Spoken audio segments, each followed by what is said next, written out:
Hi! So, I know it's been a really long time since you guys have seen me. Just with the election season around, I had a lot to say, and I decided it would be best if I kept it to myself. Because I really want this channel just to be positive, and we can all pay attention to politics, without spending all of our time making a ton of YouTube videos on it, of which I did make quite a few, and then delete, and I never posted them. So, but anyway, I'm back, at least until I decide to go AWOL again, and we're gonna take it back to our I'm not editing this video days, because I don't want to have to edit this video. I have been talking to someone recently, and I was just thinking yesterday how it's not going to work out. And I got to thinking about emotional trauma related to relationships, and how it really just like builds up and changes who we are as people in ways that we don't even necessarily recognize for a long time. I've recognized a lot of triggers that I did not know that I had. And last night I was just sitting there thinking, and I was like, you know what? I want to write this out. I want to be able to put this into words so that I can really cling to how I'm feeling right now, because I feel this way all the time and I never really know how to explain it. And I finally was able to put it into words, and I want to share it with you guys, and I am just going to read it. I was going to try and memorize it, but no, it's not happening. It's like this many, and I'm not memorizing that many words. I could, but no. So, here we go.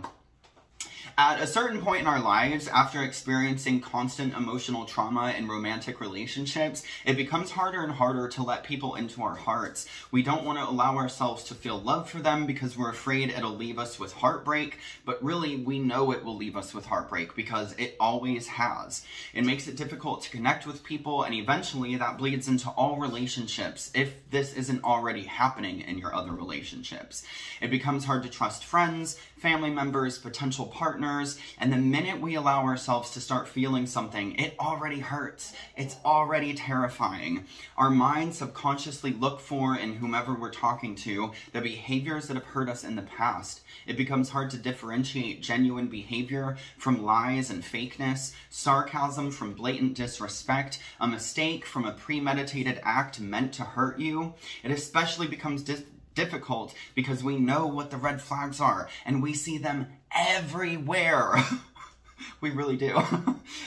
We may even get to the point where all we can focus on are the red flags in others, and we aren't really able to see the good in them, which can make us act very selfishly. Trust me, I know this one. But whether we want to believe so or not, we all carry a few red flags with us. We're all human beings. It's normal. We are not perfect. But if we can't see past someone else's flaws to even see if they're the flaws that we can be understanding and forgiving of, to see if this person is just flat out abusive or maybe a little broken like we are, if we can't see our own flaws and recognize that we too have developed into who we are because of what we've experienced, and let's be honest, some of those experiences, they didn't lead to the best results. If this is our perspective on the world, how do we move past that? How do we access the clarity of mind we need to differentiate a true match with some flaws from a sociopath who wants to hurt and control us? How do we allow ourselves to open up and to be strong enough to get through it when it does lead to unbearable pain? And if our pain leads to jealousy and paranoia that begets upsetting behaviors, how do we know if these behaviors are warranted responses to new emotional trauma or learned behaviors because of our trauma that is aggressive and hurtful? When we're hurt, we can often say accusatory and cruel things. Are we right? Are we wrong? How do we get past knowing that we cannot always know?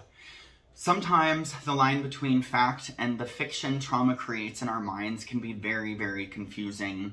And if any of you have figured this out, please let me know, because I've only just recognized that this is how I feel. So that's what I wrote last night, and it is very much how I feel, just that I don't know, like, am I being crazy? Am I reading too much into this? Are they just like that douchebag I broke up with 2 years ago and, like, have not been able to see anyone since because he messed me up in the head so bad? Like, it's so hard to know. And you ask your friends for advice, and one person says one thing, and another person says another thing, and then they flip sides, and it's just like, How do you know? I don't know. I really don't know. If any of you know, throw me a comment. But I will tell you one thing that always helps me, because I don't just want to end this on a dramatic, upsetting, like, I don't know how to tell note. The one thing that really helps me, specifically with clarity of mind, is meditation. And I know that sounds like a cop-out, just meditate, like, makes everything better. But actually, studies did show, many studies showed, by the way, that meditation is one of the #1, I don't want to say cures, treatments. It's one of the #1 ways that you can treat anxiety and depression. So it scored on the test. So they did medication only, medication and exercise, medication and meditation, and then meditation only, and then meditation and exercise.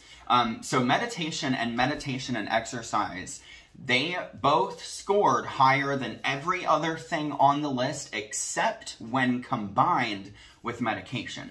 So what these studies suggest is that whenever you just take a pill and think that that's going to fix your head, it's not going to work, because that pill only does part of the work. You still have to meet it halfway. So whenever you're able to combine that sort of treatment with more of a spiritual treatment like meditation, which really isn't even spiritual, it's really just about being able to focus in and come into yourself, you know what I mean? And then in some sense expand out. So I want to tell you guys about, I'm pretty sure I didn't finish my thought, that's fine. I want to tell you guys about my favorite meditation / visualization method.